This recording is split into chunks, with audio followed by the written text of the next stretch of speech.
So Sherry Turkle states in her book Life on the Screen, when we step through the screen into virtual communities, we reconstruct our identities on the other side of the looking glass. This reconstruction is our cultural work in progress. On one hand, we insist that we are different from machines because we have emotions, bodies, and an intellect that cannot be captured in rules. But on the other, we play with computer programs that we think of as alive or almost alive. The internet is another element of the computer culture that has contributed to thinking about identity as multiplicity. On it, people are able to build a self by cycling through many selves. Now, I know when we first began using the internet to communicate with each other, our world just became smaller and larger at the same time, connecting to various different people from literally all over the world. I know I was addicted to chat rooms when we first got internet access in school. One of my classmates and I would log on to a chat room during class, as most of our learning that semester was online in those courses, and we'd meet some pretty great people all over the country. I'd made friends with this guy from France who became such a thoughtful friend, would send me voice recordings every night, especially if we hadn't gotten a chance to talk that day, just to tell me good night and, hope I have a good day the next day. Now, it's those meaningful connections that you can have with people um, who may be great distances away by utilizing the technology that makes technology such a valuable learning tool. So you may be wondering why this particular story is pertinent to this topic. Well, in a later module, we'll be discussing making connections and interactions between students in the online learning environment. The technology is what drives many of these connections and opportunities for interaction. Now let's take a look at some other aspects of the learning environment.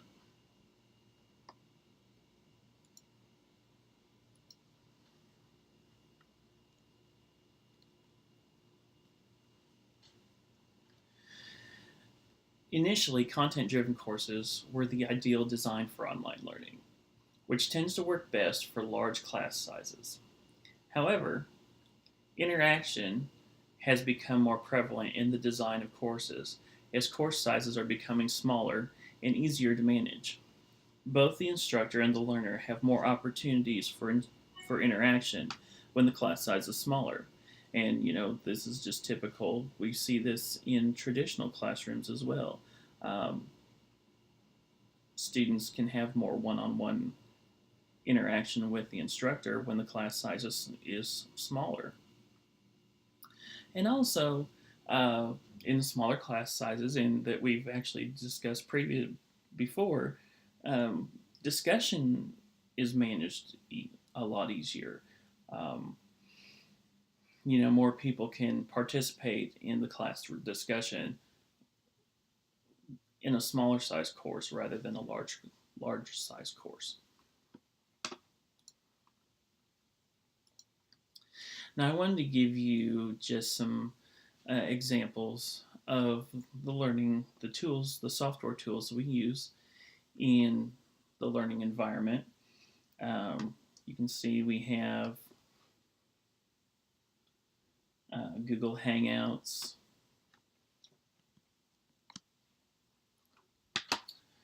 We have Google Hangouts, D2L.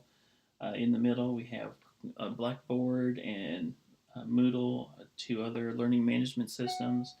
And you can also incorporate websites.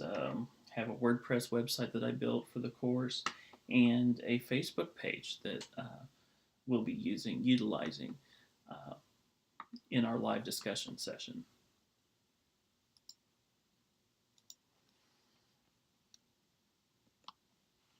Now, there's two types of online learning environments that we'll discuss, and it all deals with the way we communicate in an online environment. We have synchronous communication, which is a type of communication which those communicating do so at the same time. Communication has a discernible pattern of interaction. Now, it was synchronous communication, synchronous environments. We're talking about real time interaction and collaboration. Uh, you know, and we'll go through some examples in the next slide. And then we have asynchronous communication. An asynchronous communication is a type of communication that can occur at any time and at irregular intervals. Communication without a pattern of interaction. And this is, just those interactions where we're not doing it in real time or at the same time. So here's some examples of some synchronous environments. Our live chat, video, sometimes texting, collaboration like Zeitboard and some real-time document editing features. I know Apple just introduced into their iWork suite of software tools like Pages and Keynote and Numbers, that there's actually some real-time editing and collaboration features that they've built into their system, so that you can have multiple people editing a document, the same document at the same time. Instant messaging, texting can be somewhat synchronous at times. Voice chat like Skype, the tool we'll use, Google Hangouts, for our live discussion. Even a phone call isn't considered, can be considered an online environment, synchronous environment. Now let's look at some examples of asynchronous environments. Email, Facebook, and Twitter.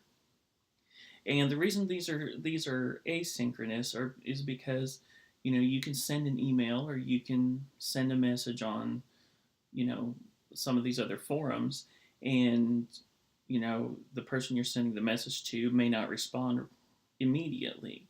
So the conversation, the pattern of communication is somewhat broken. File sharing.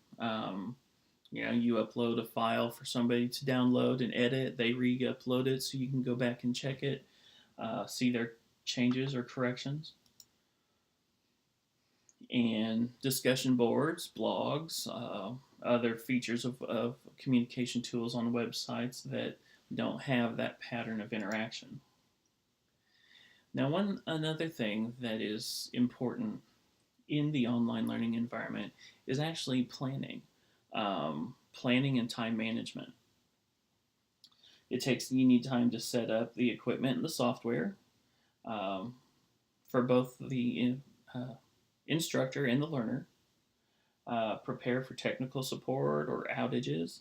In one of the activities that you'll do this week, one of the group activities, that group will actually be working with an experience that I had. And they'll have to, work with certain options.